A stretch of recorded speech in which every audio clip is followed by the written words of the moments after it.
لله الحمد لله الذي أبدع الأخلاق والأمر والصلاة والسلام على أشرف الأنبياء سيدنا مولانا محمد وآله وأصحابه أجمعين أما بعد أعوذ بالله من الشيطان الرجيم بسم الله الرحمن الرحيم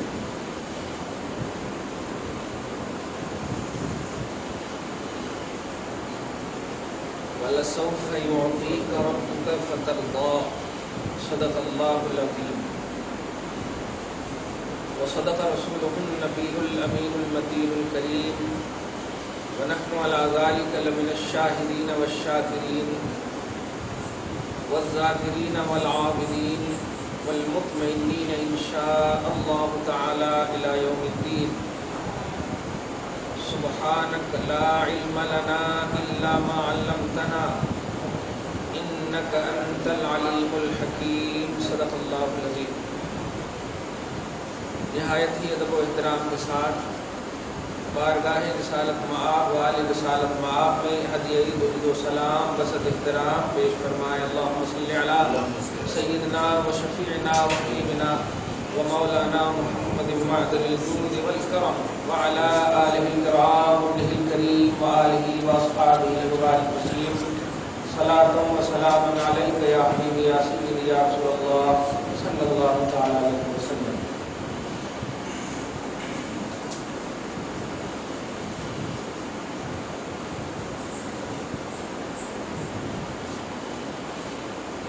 عظمت اہل بیت اطہار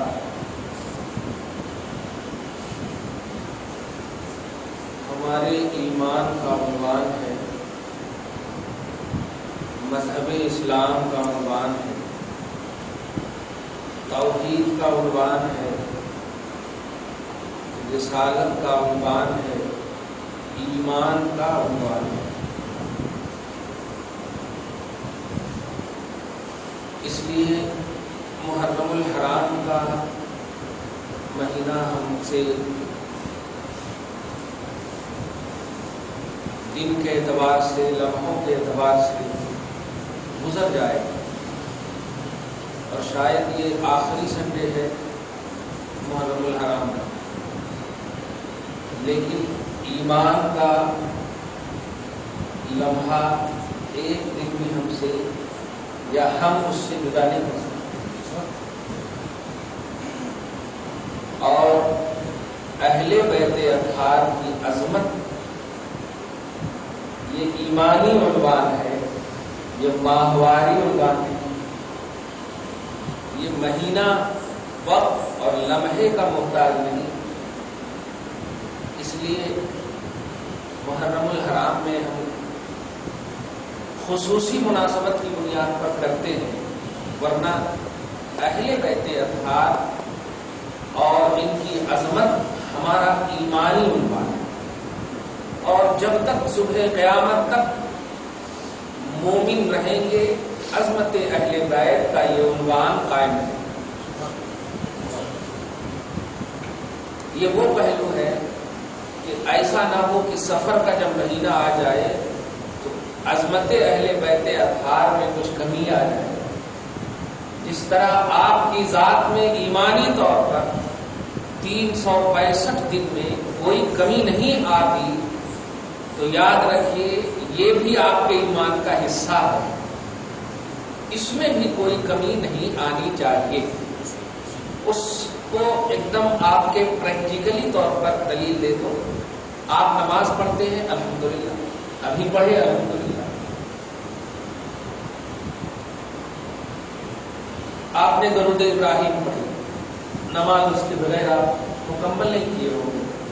قاعدہ اخیرہ میں التحیات للہ کے بعد اللہم صلی علی محمد وعلی آل محمد، اور یہ آپ جب تک زندہ ہیں اور جب سے بالغ ہو کر آپ نماز پڑھ رہے ہیں آپ الحمدللہ پڑھ رہے ہیں. دعائے قنوت کے بارے میں آپ مسئلہ پوچھتے ہیں، لیکن واقعی یہ عجیب اتفاق ہے کہ کسی کو دعائے قنوت یاد نہ ہو تو کیا کرنا. یہ مسئلہ اب تک آیا ہے لیکن کسی نے یہ نہیں کہا کہ کسی کو درود یاد نہ ہو تو کیا کرنا ہے. معجزہ دیکھیے مصطفیٰ کا اور قدرت دیکھیے خدا کی. آج تک کہہ رہا ہوں 92 سے فتوے دے رہا ہوں میں, لیکن ایک بھی استفتاء ایسا نہیں آیا کہ کوئی یہ کہے کہ اگر درود یاد نہ ہو تو کیا پڑھنا. کسی نے آج تک یہ فتویٰ نہیں پوچھا. یہ ہے مصطفیٰ کا معجزہ اور یہی ہے اس آیت کریمہ کا مطلب کہ اے حبیب مکرم ہم آپ کو اتنا عطا کریں گے, اتنا عطا کریں گے کہ آپ راضی ہو جائیں گے. وہی آیت آج پیش کی, اتنا عطا کریں گے کہ آپ سوچئے ذرا, کیا نبی اعظم صلی اللہ علیہ وسلم کہہ دیں کہ وہ بخیل ہے کہ میرا نام آئے اور مجھ پر درود نہ پڑے. اللہ کہہ دے اے ایمان والو تم ان پر درود سلام پڑھنا. کیا مقام ہوگا درود کا, کیا مقام ہوگا سلام کا. بس اس کو آپ محسوس کر لیجئے گا. کبھی عظمت اہل بیت آپ کے دل سے انشاءاللہ نہ نکلی ہے اور نہ کبھی نکلے گی. یہ خدا کی کا وہ وعدہ ہے کہ رسول پاک ہم تمہیں راضی کر کے چھوڑیں گے, میرے حبیب تجھے راضی کر کے چھوڑیں گے. اب نقطۂ رضائے مصطفیٰ کو دیکھنا. رسول گاڑا ہو جائے تو بول دینا, میں بول دیتا ہوں لیکن پھر بھی کوشش کروں گا. اللہ کے رسول کس سے راضی ہوتے وہ دیکھنا. اللہ بولا راضی کروں گا, اب دیکھنا ہے رسول کی رضا کیا ہے, رسول کی خوشنودی کیا ہے, رسول کی چاہت کیا ہے. بس ان کے اس جملے کو سمجھ لیجیے, حسین مجھ سے ہے اور میں حسین سے. سب کو ملا دیجئے, نتیجہ لے کر کے گھر چلے جائیے. رات میں گنبد خضرا کا خواب دیکھیے.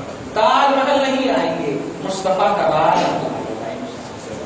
سمجھ رہے آپ. رسول پاک ہم تمہیں راضی کر دیں گے. اچھا یہاں پر نہ رسول کا جملہ ہے, توجہ دینا, اور نہ محمد کا جملہ ہے. جتنے بھی ظاہری اوصاف ہیں کوئی جملہ نہیں. بلسوف یعطیک, یہی تو خط ایمانی ہے کہ اللہ پاک بھی مومنوں کو آزمانا چاہتا ہے کہ تمہارا ایمان کا پاور کیا ہے, تمہارے عقیدے کا پاور کیا ہے. ہم آپ کو اتنا دیں گے کہ آپ راضی ہو جائیں گے. بس یہ جملہ ہے, آپ کو اتنا دیں گے. اب ہے کوئی ایسا انسان جو اس آپ میں آپ کو شامل کر لے؟ ہے کوئی ایسا انسان؟ نہیں. لیکن خدا کی قسم یہ ایمان کا تنبؤ, ایمان کی آزمائش کے جملے ہو سکتے ہیں, لیکن جب ہم اظہار عظمت اہل بیت خدا کی طرف سے دیکھتے ہیں یا رسول پاک کی زبان سے دیکھتے ہیں تو ایسا ایسا عنوان نظر آتا ہے, ایسا ایسا جملہ نظر آتا ہے کہ اللہ کی طرف میں تو خفیہ کا پہلو ہے, اس پوشیدگی کا پہلو ہے. مراد لینا یہ میننگ ہو سکتی, یہ مطلب ہو سکتا, تفسیر کا لے سکتے, لیکن سب سے بڑے مفسر اعظم محمد رسول اللہ جو قرآن کی سب سے بڑی اور پہلی تفسیر کا نام ہے, جب ہم عظمت اہل بیت ان کی زبان سے سنتے ہیں تب نظر آتا ہے کہ اللہ پاک نے ہم آپ کو اتنا دے دیں گے کہ آپ راضی ہو جائیں گے.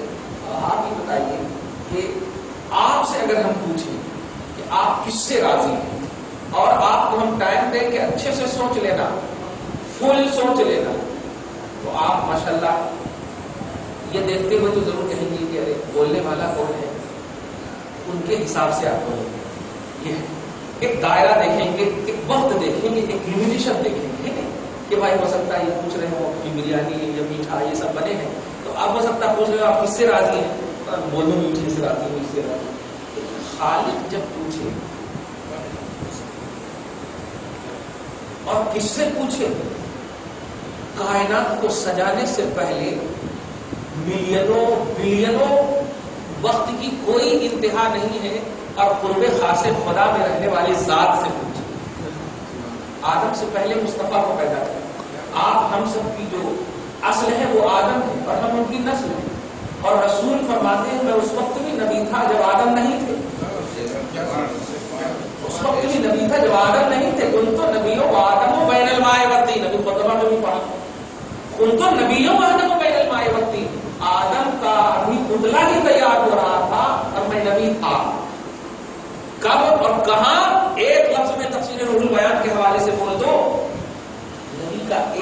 سجدہ 72,000 سال کا ہوگا، ایک سجدہ سے، اور وہ بھی سجدہ کی ابھی میں اس کی حد نہیں بتاؤں گا۔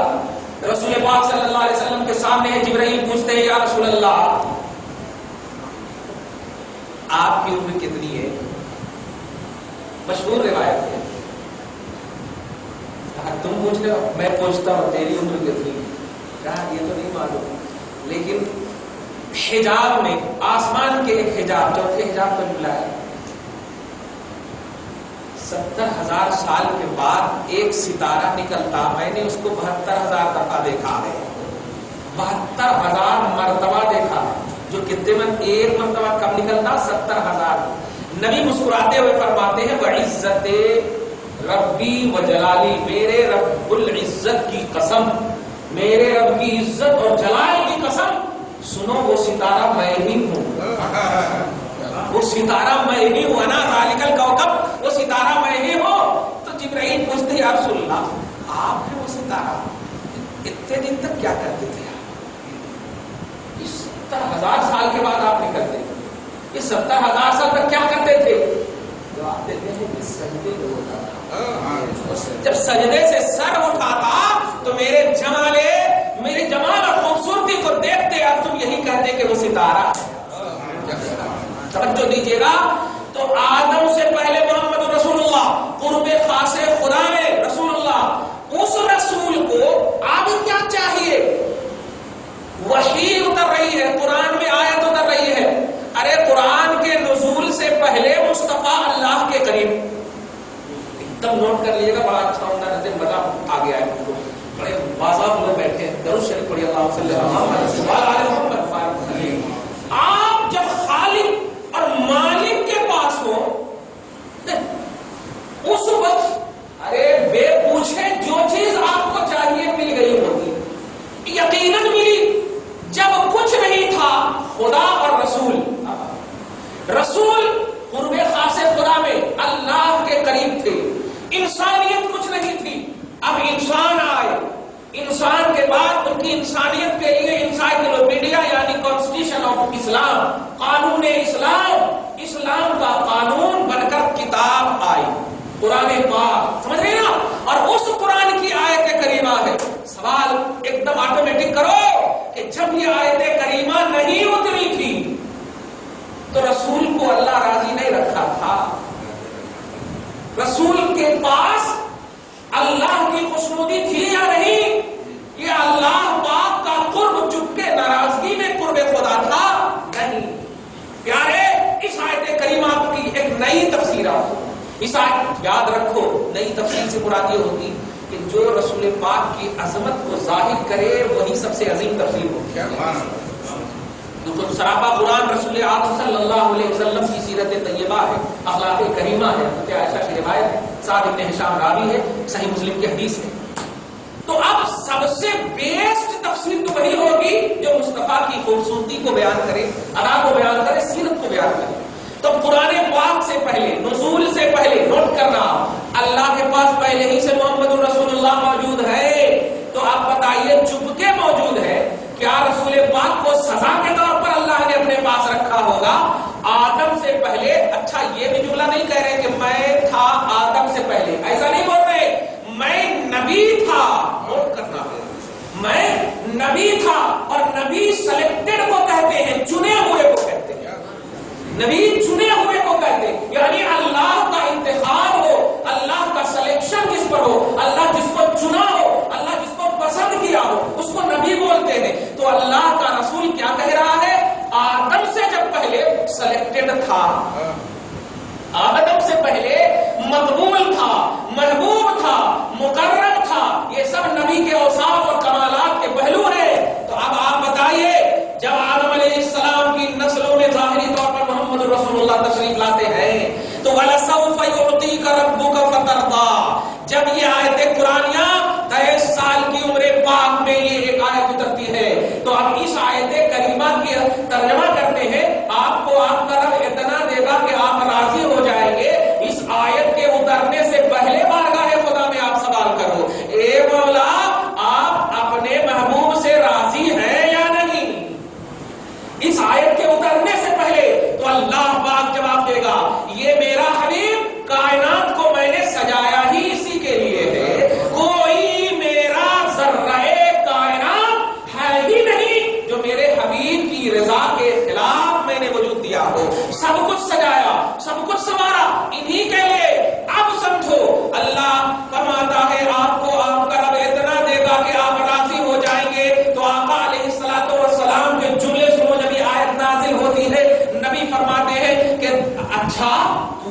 ایسا کہا ہے, تو نے ایسا کہا ہے, اور میں راضی ہو جاؤں گا, یہ میرے اختیار میں رکھا ہے نا, میں میرے اختیار میں رکھا. میں آپ کو کہہ دوں کہ آپ جو چاہو جو چاہو جو چاہو, آپ کو فیسلٹی ہے, آپ اپنی خوشنودی تک مانگ سکتے ہیں, بول سکتے ہیں, میں عطا کروں گا, جب تک آپ کمپلیٹ طور پر یہ نہ کہہ دیں کہ میں اب ہو گیا اب ہو گیا اب ہو گیا.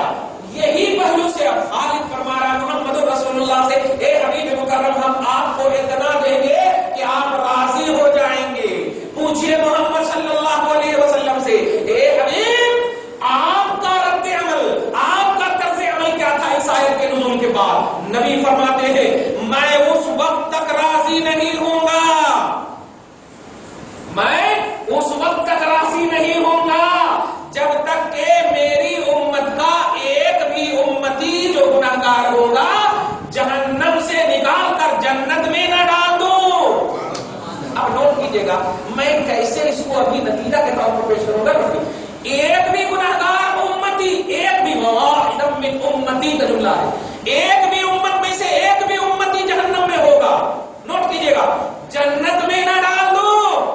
یا رسول اللہ کیوں اتنی فکر کر رہے ہیں جنت میں ڈالنے کی, اتنی فکر کیوں کر رہے ہیں جنت میں ڈالنے کی؟ سنو جناب مصطفیٰ کا, مجھے میرے رب نے کہا ہے راضی کر دوں گا, راضی کر دوں گا, اور میری رضا اور میری خوشنودی میرے نواسے بیٹے حسن اور حسین میں ہے. تو میں چاہتا ہوں کہ میں اپنے حسین کے تحت اور قیادت میں اتنے لوگوں کو ڈال دوں کہ میرا یہ حسین بھی راضی ہو جائے, میرا یہ حسن بھی راضی ہو جائے. تو جنت میں جہنمی کو نکالنے کی سب سے بڑی وجہ یہ ہے کہ اس جنت کا لیڈر میرا نواسا ہے, اس جنت کا قائد میرا نواسا ہے. یہ اصل وجہ درود شریف پڑھ اللہ صلی اللہ محمد وعلی آل محمد. کیا جانتے ہیں یہ نسبت کا کمال ہے.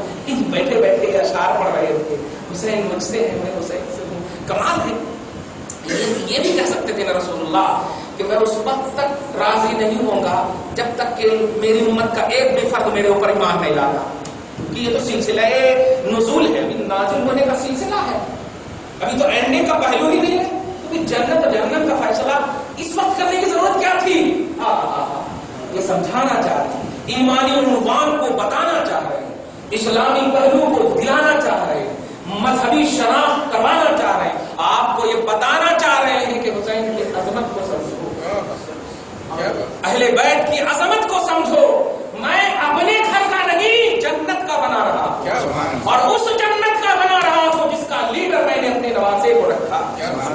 کس جنت کی بات کرتے ہو؟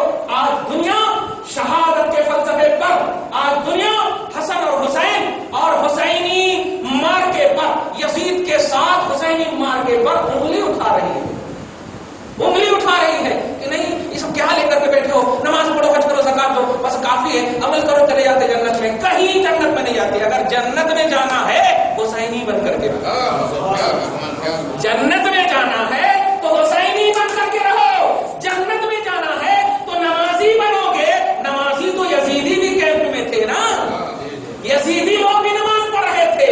تو یاد رکھنا جو بھی تم عمل کر رہے ہو اگر اس کا ٹارگٹ جنت ہے تو سوچ لینا اس جنت کا سردار حسین ہے, اس جنت کا سردار حسن ہے, اور اسی جنت میں جاؤ گے تب حقیقت میں جنت ہے. ورنہ اگر اپنے من والی جنت میں جاؤ گے تو کل قیامت کا ایک منظر قائم ہوگا. قیامت سے پہلے خروج دجال کا ایک جملہ سنے ہوں گے آپ, دجال نکلے گا.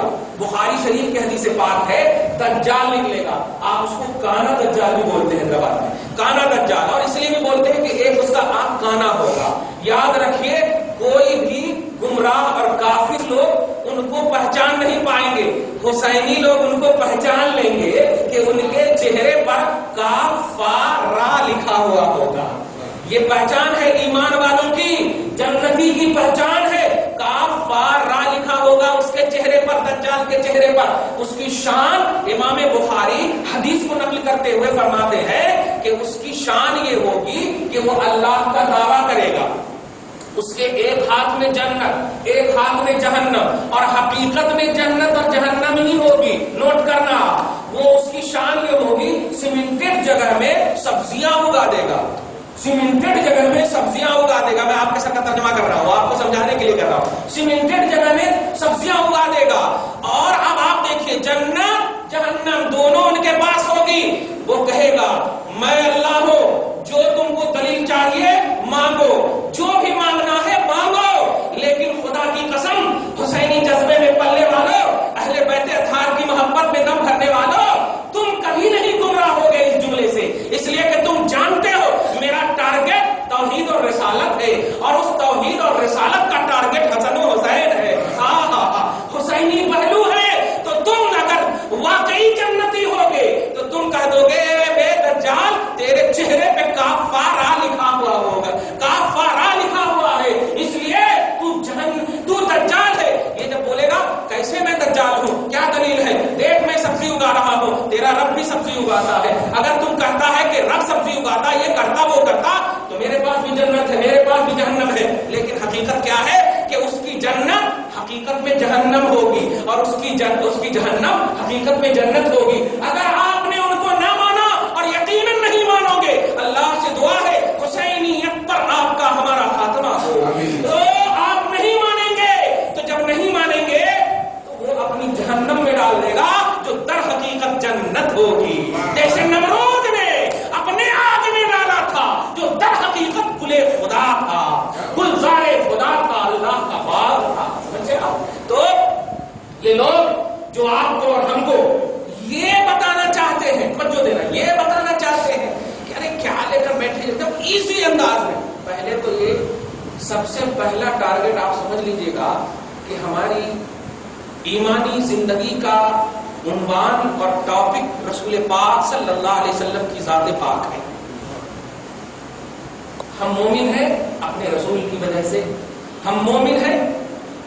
خدا تو اول اور آخر کب سے ہے یہ سب پہلو ہی نہیں اس کے پاس ہے نا، لیکن مومن کا جو پہلو ہے وہ صرف محمد رسول اللہ کی وجہ سے. اس کا کیا مطلب ہوا کہ ہمارے ایمان کی بنیاد، ہمارے ایمان کا جو مرکزی پہلو ہے وہ رسول پاک ہے. یہی وجہ ہے کہ لوگ رسول کا انکار کرتے تھے، اور آیت اترتی کہ جس نے رسول کا انکار کیا ان کے لیے دردناک عذاب. اس طرح کی آیت، جس نے رسول کو نہ مانا وہ جہنمی ہے، جس نے رسول کو اذیت پہنچائی عذاب مہین میں وہ مبتلا ہوں گے، ذلیل ذلت کا عذاب دیا جائے گا. صرف رسول کو تکلیف کیوں؟ اس لیے کہ پارہ نمبر 25 کے آیت کریمہ پڑھا نوٹ کیجئے. اللہ سبحانہ فرماتا ہے ما کان اللہ لبشر ان یکلمہ اللہ الا وحیا او من وراء حجاب اور یرسل رسولا. یعنی اللہ پاک کی یہ شان ہی نہیں ہے کہ وہ عام انسان سے بات کرے، یا یوں کہو اللہ تبارک و تعالی ڈائریکٹ کسی سے بات کرتا نہیں، یہ اس کی شان ہی نہیں ہے. وہ بات کرتا ہے تو یا تو وحی والے انسان محمد رسول اللہ یعنی انبیاء کرام سے ہے، یا پھر فرشتے سے بات کرتا. بس انسان سے بات نہیں کرتا. توجہ دیجیے گا، انسان سے بات نہیں. پارہ نمبر 25 کی آیت ہے. ایسا نہیں بول سکتے جو ڈائریکٹ کا بھی عقیدہ رکھتے ہیں، ڈائریکٹ مانگنا کرتے ہیں، ڈائریکٹ مانگنا کرتے ہیں. دیکھ بات ڈائریکٹ مانگنا کرتے، اس کو آپ مذاق کا پہلو مت بناؤ. اللہ خود فرما رہا تیری شان ہی نہیں ہے کہ تو مجھ سے بات کر. ما کان لبشر، کسی انسان کی یہ شان ہی نہیں ہے ان یکلمہ اللہ کہ اللہ ان سے ڈائریکٹ کلام کر لے. ڈائریکٹ کلام کن سے کرتا ہے؟ الا وحیا، اس ذات سے جس ذات پر وحی الہی اترتی ہے، یعنی نبی سے بات. اب آپ کیا ہے؟ تو اللہ اپنا میں سے، اللہ اپنا سب کچھ، اللہ اپنی عطا، اللہ اپنے احکام، گویا کہ اللہ سے جو چاہیے اس چاہت کا مرکز نبی ہے. اور آپ امت محمدیہ ہے تو صاف کہو اس چاہت کا مرکز آپ کے نبی محمد رسول اللہ ہے. تو اب آپ بتائیے اللہ بات کرتا سب سے نہیں، اللہ بات کرتا نبی سے، اور نبی آپ کے محمد ہے. اللہ نبی سے تو ایک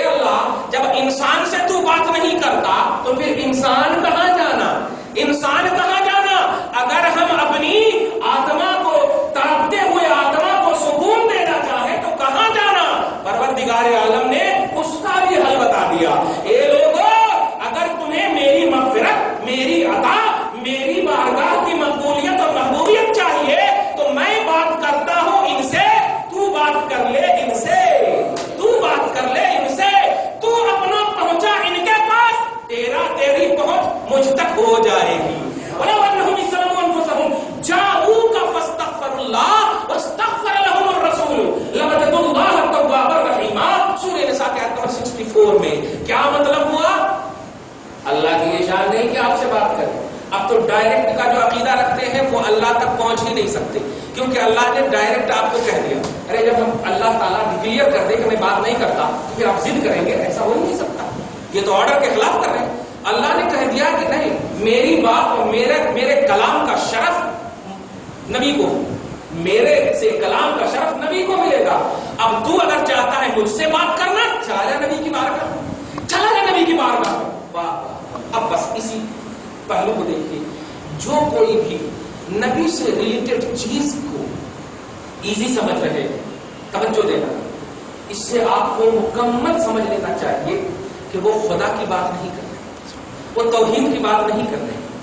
توحید اور خدا اور الوہیت کی پہچان ہو ہی نہیں سکتی بغیر مصطفیٰ کے واسطے، بغیر مصطفیٰ کے واسطے کے ہو ہی نہیں سکتی پہچان. تو اب اگر کوئی ڈائریکٹ خدا کے لیے عبادت، ڈائریکٹ اللہ، ڈائریکٹ اللہ، ڈائریکٹ اللہ، لا الہ الا اللہ، اللہ اللہ، صرف اللہ کا نعرہ لگا رہے، پوچھو کہ اے بندو تم کس اللہ کی بات کر رہے ہو؟ تم نبی تو نہیں ہو، اور اللہ انسان سے بات ہی نہیں کرتا، تو کس اللہ سے بات کر رہا ہے؟ کس اللہ سے بات کر رہا ہے؟ جو اللہ تجھ سے بات کرنا ہی نہیں چاہتا، وہ اپنی شان بنا لیا ہے کہ میں عام انسان سے بات نہیں کروں گا، بات کروں گا تو اپنے حبیب نبی سے بات کروں گا، اپنے نبی سے بات کروں گا. تو جو بندہ بھی ڈائریکٹ اللہ سے بات کرنے کی بات کرتا، سمجھ جائیے کہ وہ اللہ سے بات ہی نہیں کرنا چاہتا، وہ توحید کے خلاف کر رہا ہے. اور جو کوئی انڈائریکٹلی،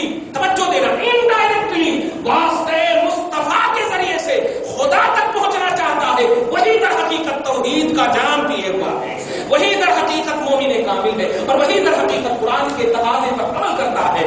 اب آپ کو اتنا سمجھ میں آ گیا ہوگا کہ اللہ کی چاہت کا مرکز محمد الرسول اللہ. سمجھ رہے آپ؟ محمد الرسول اللہ. اب اس آیت کریمہ کو ترجمہ سن لیجیے، مزہ آ جائے. اے حبیب ہم آپ کو اتنا دیں گے. یہ جانتے ہیں اللہ پاک ایک چھوٹا سا قلم بھی اگر ڈائریکٹ دے دینا تو خود کی قسم کافی ہے ہمارے لیے. صحیح ہے، میں پوری زندگی دے دیا ہے، پوری زندگی جتنا بھی ناز کرے اللہ پاک تیرا شکر ہے، تیرا احسان ہے کہ صحت و عافیت سے تو نے اپنے بارگاہ میں جمع کیا ہے نہیں؟ تو نعمت تو مکمل دیا، لیکن اللہ پاک حبیب سے کیا کہا؟ اتنا دوں گا. اب اتنا اور جتنا کا پہلو نہیں، اتنا دوں گا کہ راضی ہو جائے گی. اور رسول نے کیا کہا؟ میں راضی نہیں ہوگا جب تک کہ میری امت کا ایک فرد بھی جنت نہ چلا جائے. آپ کو بھی شادی کرائے ہوں گے، کراتے ہیں الحمدللہ. داماد آتا ہے، بیٹی کہیں جاتی ہے تو وہ داماد اپنا گھر اپنے سے نہیں سجاتا، بیٹی اپنا اسٹیج اپنے سے نہیں سجاتی. توجہ دیجیے، جو سجاتا ہے یہ نیت سے سجاتا ہے کہ جس کے لیے سجا رہا ہو وہ خوش ہو جائے. توجہ دینا، جس کے لیے سجا رہا ہو وہ خوش ہو جائے. ایک دنیاوی مثال دے رہا ہوں، خدا کی قسم. اے میرے حبیب آپ رو رہے ہو، صحرا میں رو رہے ہو، جنگل میں رو رہے ہو، بیابان میں رو رہے ہو، سفر میں رو رہے ہو، حضر میں رو رہے ہو، ہر طرح سے رو رہے ہو. یہاں تک کہ جب معراج میں گئے تو جبرائیل سے پوچھ رہے ہیں، جبرائیل میری کوئی خواہش ہے تو بتا. جبرائیل نے بھی آپ کے ساتھ سفر و حضر میں رہتے رہتے اتنا تو آپ کا ٹارگٹ سمجھ لیا کہ یا رسول اللہ آپ کی گنہگار امت جب گلسرات سے گزرے تو رب سے کہہ دیجئے کہ جتنا بازو مجھے عطا کیا ہے میں وہ سارا بازو ان کے لیے بچھا دوں، میں سارا بازو ان کے لیے بچھا دوں. یہ جبرائیل بھی نبی کا ٹارگٹ جان رہے ہیں، لیکن کیا کبھی تم نے نبی کے اس ٹارگٹ کو ملاحظہ کیا کہ اے نبی آپ اتنا کیوں رو رہے ہیں، اتنا کیوں رو رہے ہیں؟ تم نے آج حسین کو صدا کر کے رلانے کی کوشش کی ہے. یہ حسین جب سے جنم لیے ہیں، یہ حسین جب سے پیدا ہوئے ہیں، مصطفیٰ اس سے پہلے سے رو رہے ہیں. توجہ دیجیے گا، اس سے پہلے سے رو رہے ہیں، اور صرف رونے کا مقصد ہے کہ میرا گنہگار وفادار، میرا اسیاں شعار امتی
بہومت کی بات کرتے ہیں کہ بہومت کی بات کرتے ہوئے یار بہومت ملے گی، سپورٹ ملے گا، ہم سرکار بنائیں گے.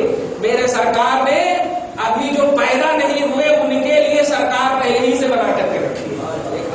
اور وہ سرکار، وہ حکومت، ابھی جملہ سنتے ہیں ایک شعر میں بھی سنے آپ، دنیا کی بادشاہت کی بات کرتے ہوئے آپ دنیا کی حیثیت کی بات کرتے ہیں، عظمت کو آپ محسوس کرو. رسول پاک چل رہے ہیں، صحابہ کرام بھی آپ کے ساتھ ہیں، مچھر ہیں، بڑے سے مچھر رسول اللہ طور سے دیکھ رہے ہیں. صحابہ نے کہا یا رسول اللہ کیوں دیکھ رہے ہیں؟ جامع ترمذی کی حدیث ہے. تو آقا ارشاد فرماتے ہیں جانتے ہو یہ مچھر ہے؟ جانتا ہوں یا رسول اللہ.